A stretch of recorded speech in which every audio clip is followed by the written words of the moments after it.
Income tax refund കിട്ടാനായിട്ട് ആരൊക്കെ eligible ആണ്, എപ്പോൾ കിട്ടും എന്നതിനെ കുറിച്ചാണ് ഇന്ന് പറയുന്നത്. നോർമലി ഗവൺമെന്റ് നമ്മുടെ കയ്യിൽ പല രീതിയിൽ ടാക്സ് കളക്ട് ചെയ്യാറുണ്ട്.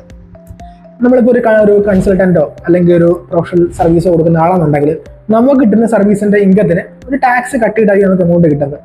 അതല്ല നിങ്ങളിപ്പോൾ ഒരു LIC ഏജന്റോ അല്ലെങ്കിൽ ഒരു ഇൻഷുറൻസ് ഏജന്റ് ഒക്കെ ആണെന്നുണ്ടെങ്കിൽ അവിടെയും കമ്മീഷൻ കിട്ടുന്നതിന് മുമ്പ് നമുക്കൊരു എമൗണ്ട് ടാക്സ് കട്ട് ചെയ്യാറുണ്ട്. അതുപോലെ ബാങ്കിൽ നമുക്ക് ഇൻട്രസ്റ്റ് കിട്ടുന്ന സമയത്ത്, FD ഇൻട്രസ്റ്റ് കിട്ടുന്ന സമയത്ത് അവിടെയും ബാങ്ക് ഒരു ചെറിയ എമൗണ്ട് ടാക്സ് ആയിട്ട് കളക്ട് ചെയ്യാറുണ്ട്.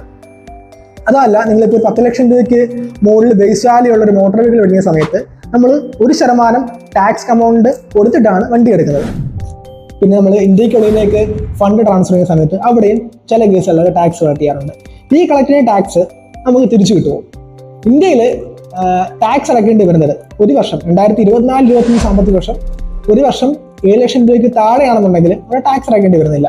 അത് 25-26 ആകുമ്പോൾ 12 ലക്ഷമായിട്ട് ഇൻക്രീസ് ചെയ്തിട്ടുണ്ട്. എന്നാൽ നമ്മൾ ഞാൻ നേരത്തെ പറഞ്ഞ കേസുകളിലെല്ലാം അവർ ടാക്സ് കളക്ട് ചെയ്യുന്നത് നമ്മുടെ ടോട്ടൽ ഇൻകത്തെ ബേസ് ചെയ്തിട്ടല്ല.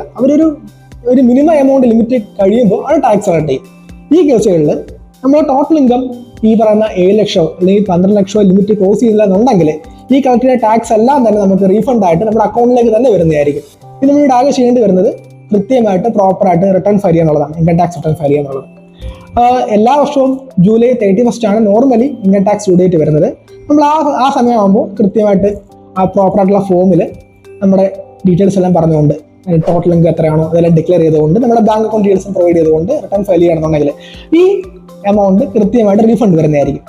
എന്നാൽ ചില ആൾക്കാർ ഈ TDS കട്ട് ചെയ്താൽ അല്ലെങ്കിൽ ടാക്സ് കട്ട് ചെയ്യുന്നതിനെ കുറിച്ച് കൃത്യമായിട്ടുള്ള അവയർനെസ് ഇല്ലാത്തതുകൊണ്ട് ഈ എമൗണ്ട് റീഫണ്ട് കിട്ടാതെ പോകുന്ന ഒരുപാട് കേസുകൾ കാണാറുമുണ്ട്.